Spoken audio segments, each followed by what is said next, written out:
Hello friend, welcome to my channel surprise pharma. आज का हमारा सब्जेक्ट है फार्मेसी प्रैक्टिस BP 7030। यूनिट 4 का एक टॉपिक है OTC, over the counter. OTC drug, over the counter drug, are the those drug which are safe and effective for use. जो OTC drug होती हैं उसका यूज़ जो हम जब करते हैं वो सेफ होती है और इफ़ेक्टिव होती है। और जो पब्लिक है, मतलब जो पेशेंट है जिनको उसके ओटीसी की मेडिकेशन की ज़रूरत है, वो उसको बिना किसी प्रिस्क्रिप्शन के ले सकते हैं। मतलब वो नॉन प्रिस्क्रिप्शन ड्रग है या नॉन प्रिस्क्राइब्ड ड्रग है, मतलब बिना किसी डॉक्टर के प्रिस्क्रिप्शन के इसका यूज़ हम कर सकते हैं। These drug are non prescription, मतलब ये जो ड्रग होती है वो डॉक्टर का प्रिस्क्रिप्शन की ज़रूरत नहीं पड़ती, नॉन प्रिस्क्रिप्शन ड्रग होती है और ओवर द काउंटर ड्रग होती है। These have little significant pharmacological activity. और जो ओटीसी ड्रग होती है इसका जो फार्माकोलॉजिकली एक्टिविटी सिग्निफिकेंट होता है वो बहुत ही कम होता है। इसलिए जो फिजिशियंस हैं वो पेशेंट को इसके बारे में ज़्यादा कंसर्न नहीं करते हैं, कि वो पेशेंट खुद ही जानता है कि जो ओटीसी ड्रग है वो नॉन प्रिस्क्रिप्शन ड्रग है और वो इफ़ेक्टिव भी है और सेफ भी है। It is use primary for symptomatic relief. और जो ओटीसी ड्रग है ये प्राइमरी सिम्टम्स आते हैं वो इसके लिए यूज़ किए जाती है। और ये जो नॉन प्रिस्क्रिप्शन ड्रग है ये प्रिस्क्रिप्शन ड्रग से सब्स्टिट्यूट नहीं की जा सकती है। कि मतलब ये जो नॉन प्रिस्क्रिप्शन ड्रग है, बहुत लोगों को ऐसा लगता है कि जो नॉन प्रिस्क्रिप्शन ड्रग है वो प्रिस्क्रिप्शन ड्रग से सब्स्टिट्यूट की जा सकती है। मतलब कि जो नॉन प्रिस्क्रिप्शन ड्रग है वो प्रिस्क्रिप्शन ड्रग के जगह पे यूज़ की जा सकती है और जो प्रिस्क्रिप्शन ड्रग है वो नॉन प्रिस्क्रिप्शन ड्रग की जगह पे यूज़ की जा सकती है। ऐसा बिल्कुल नहीं होता है। सिग्निफिकेंस हम देख लेते हैं। अब सिग्निफिकेंस क्या होती है। जो ओटीसी ड्रग होती है ये चीफ होती है comparatively to other branded drug. Chemist जो होता है वो स्वयं ही पेशेंट को ओटीसी ड्रग प्रिस्क्राइब कर सकता है। और जो भी इसके कंज्यूमर्स हैं, जितने भी पेशेंट हैं, वो इस ड्रग को सेल्फ डायग्नोस भी कर सकते हैं, सेल्फ ट्रीट भी कर सकते हैं और सेल्फ मैनेज भी कर सकते हैं।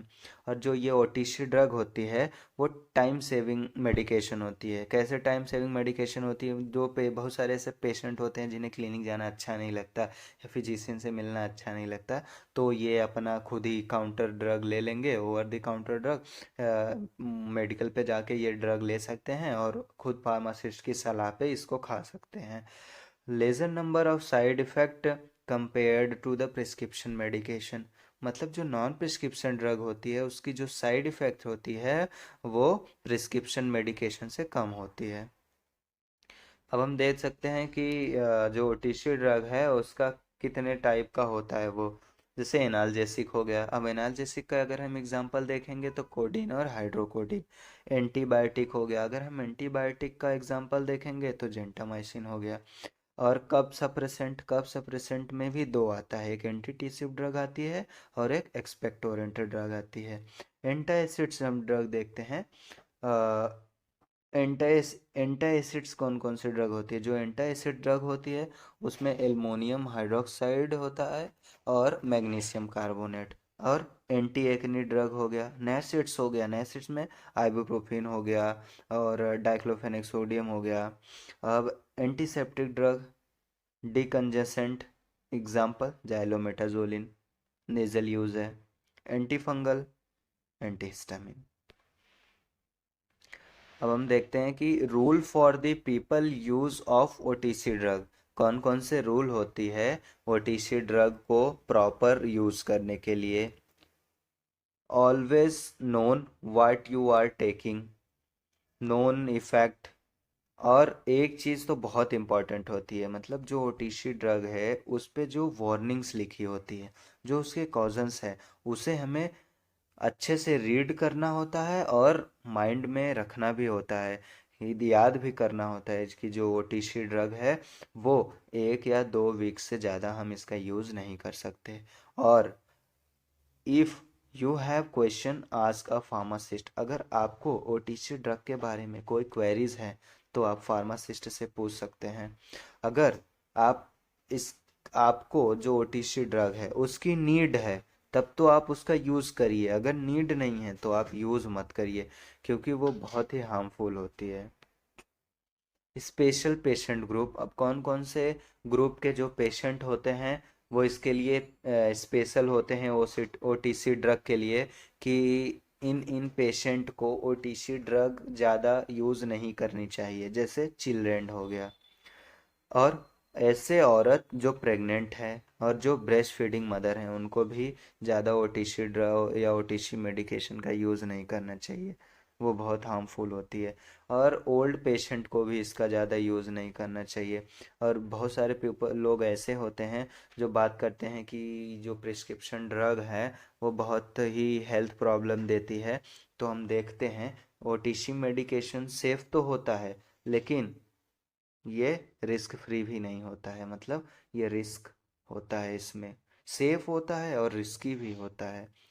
इसका रिस्क हमें कब पता लगता है, जब हम बहुत सारी मेडिकेशन या बहुत सारा नॉन प्रिस्क्रिप्शन ड्रग जो होता है अगर वो हम खा ले रहे हैं, तो उसका जो डिले टाइम है, मतलब जो उसका सीरियस इलनेस है, वो हमें बहुत बाद में देखने को मिलता है। ये नहीं है कि हम ड्रग आज खाए और आज ही हमें किसी चीज़ की इलनेस हो गई या किसी चीज़ की प्रॉब्लम हो गई। Risk of drug drug interaction, drug herbal interaction और drug dietary supplement interaction. OTC medication लेने से हमें ड्रग ड्रग भी इंटरेक्शन हो सकता है, ड्रग हर्बल इंटरेक्शन हो सकता है और ड्रग डाइटरी सप्लीमेंट इंटरेक्शन भी हो सकता है, इसलिए ये रिस्की भी होती है। हम देख लेते हैं misuse and abuse of OTC drug. OTC drug misuse कैसे होता है, अगर हम इसे जितना यूज़ करना है उससे ज़्यादा यूज़ कर लिए या उससे ज़्यादा खा लिए, तो इसको ये तो हो गई मिसयूज़। अब फिजिकल डिपेंडेंस क्या होता है? फिजिकल डिपेंडेंस ये होता है कि बहुत ऐसे पेशेंट होते हैं ना, उनको ऐसे फिजिकली लगता है कि उनका सर दर्द, रोज़ शाम को उनका सर दर्द करेगा, तो वो एक खा लेंगे मेडिसिन किसी, तो वो ठीक हो जाएंगे। फिर अगले शाम में खा लेंगे, फिर ठीक हो जाएंगे। तो किसी चीज़ पे वो फिजिकली डिपेंड हो गए उस मेडिसिन पे, कि उनको रोज़ शाम को लेना ही है, लेना ही है।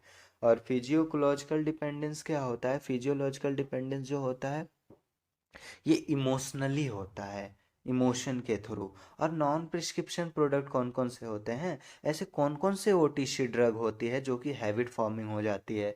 जैसे डिकंजेंसेंट हो गया, लग्जेटिव हो गई, और स्लीप एड हो गया, एंटासिड हो गया, एफेड्रिन हो गया।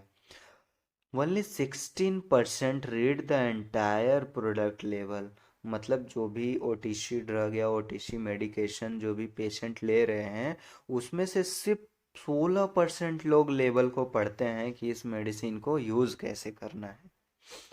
अब हम देख लेते हैं commonly seen of OTC drug. कौन कौन से कॉमनली ओटीसी ड्रग होता है? कफ कोल्ड फीवर, उसमें आ गया जैसे कोरेक्स हो गया, एविल हो गया, कालपाल हो गया, मेटासिन हो गया और लिमोलेट हो गया। हेड एच, बॉडी एच और स्प्रेंस के लिए कौन कौन से होता है? ये हो गया ब्रुफेन हो गया, कमलीफ्लान हो गया, बोवेरॉन हो गया और बोलिन हो गया। स्किन एलिमेंट, मतलब कि जब जैसे जल जाते हैं, स्किन पे कट लग जा रहा है या रेसेस हो जा रहे हैं, एक्नीस हो जा रहे हैं, उसके लिए जैसे हो गया सुप्रामाइसिन, कैंडिड, बेटाडीन, एरोल हो गया। अब हम देखते हैं न्यूट्रिशनल सप्लीमेंट कौन कौन से होते हैं। न्यूट्रिशन सप्लीमेंट में प्रोटीन एक्स हो गया, कोबाडेक्स हो गया,